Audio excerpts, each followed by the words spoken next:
Militer Rusia merilis detik-detik peluncur roket ganda Uragan beraksi di malam hari.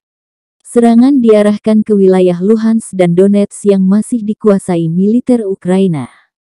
Juru bicara militer Rusia Igor Konasenkov Kamis tanggal 9 Juni menyebut pasukan rudal dan artileri mencapai 56 pos komando, 127 posisi tembak artileri angkatan bersenjata Ukraina, serta 273 area konsentrasi tentara dan peralatan militer.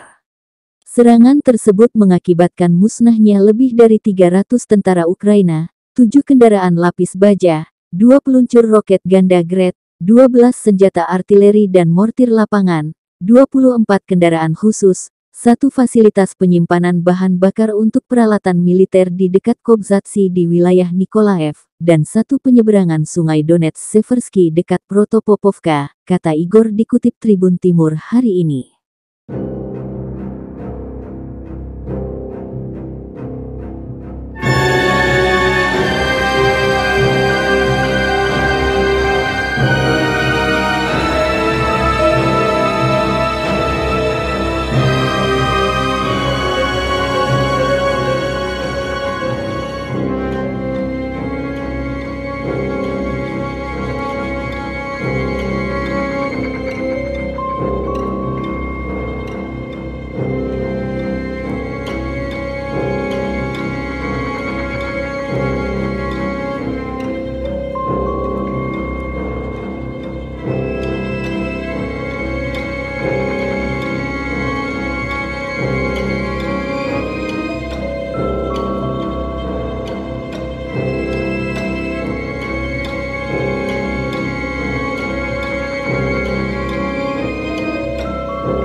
Terima kasih sudah nonton.